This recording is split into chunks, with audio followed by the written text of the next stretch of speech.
Hello, hello, mega orderers.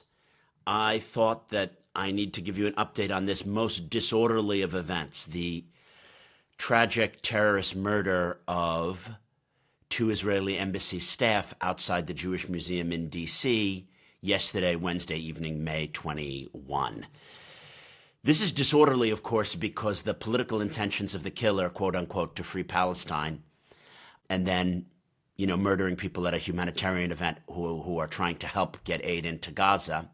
Obviously, there's no logic there. The killer accomplishes the opposite of what he is trying to do and harms exactly the people who might be helping his cause, while further radicalizing Jews and Israelis against any kind of humanitarianism or compromise, right? But there is more disorder to the event, which is that, so the guy hung around outside the Jewish Museum knowing that this event was going on. He waited for people to come out. He then shot into a group of 4 people, killing Sarah Milgram and Yaron Lynchky. And then, rather than shooting other people or running away, he ran into the museum. He accepted water and sympathies from people who thought that he had just witnessed the shooting. He asked for the police to be called himself, but then when he turned himself over to the police, screamed, free Palestine, and the only way to freedom is a global intifada. The question is, what can be done? How will Jews going to synagogue or to humanitarian events be safe, because you can't protect everyone at all of these events at all times? And then, what is the implications for the next steps in the Middle East? My supposition, of course, is that this only hardens battle lines.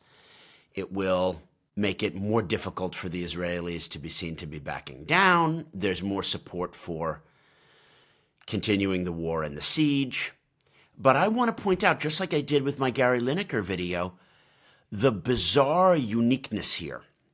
When the Assads were butchering people in Syria and dropping barrel bombs on Aleppo, no one goes to a Syrian embassy and shoots at it, let alone going to a Syrian cultural event and just shoots random Syrian diaspora people at the Syrian cultural event. Or even worse, imagine how impossible it would be that someone was so upset in 2020 about the attack on Aleppo that the person went to a Syrian diasporic community event in Washington, D.C., where there were some Syrian embassy people, but some just Syrian diaspora working on helping the civilians there, and just shoots people.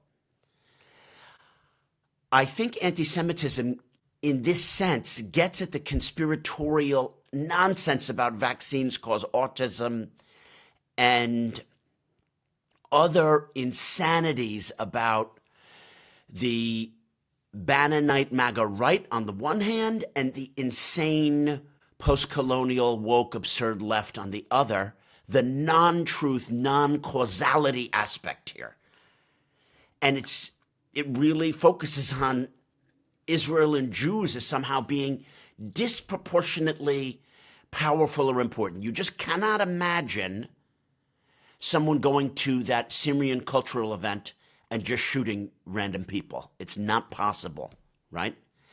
And you may say, well, this guy actually targeted Israelis. It seems that he only hit them because the American Jewish woman who worked at the embassy was wearing an Israeli America flag. That's the reason that she got killed, right? And that he targeted her. She wasn't actually Israeli. She was just American and worked at the embassy. So let's play this parallel forward. There are Russian embassies in most European countries. What Russia is doing in Ukraine, obviously, is completely insane.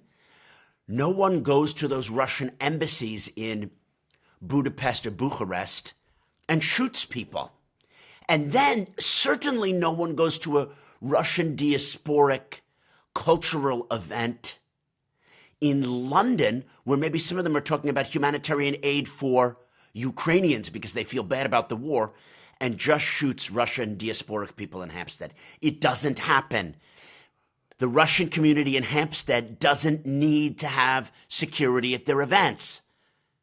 But for some reason going forward, any cultural event with Jews is going to need to be so fucking securitized that it is difficult to imagine how those things can go forward and how there can be the cultural space to even advocate for normal Jewish, Muslim, or Jewish pro-Palestine relations. So this is the disorderly state that we are at.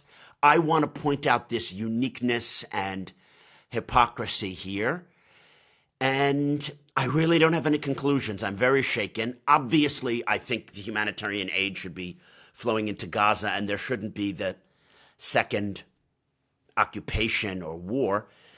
Netanyahu needs to be making a deal with the Qataris to administer Gaza and let there be some kind of autonomous governance there that is administered by Arab states. But that has nothing to do with this issue. And I think that this is an indication of the impact of social media and conspiratorial thoughts. So, wow, we are entering even further peak disorder. I hope you found this post useful despite the tragic circumstances.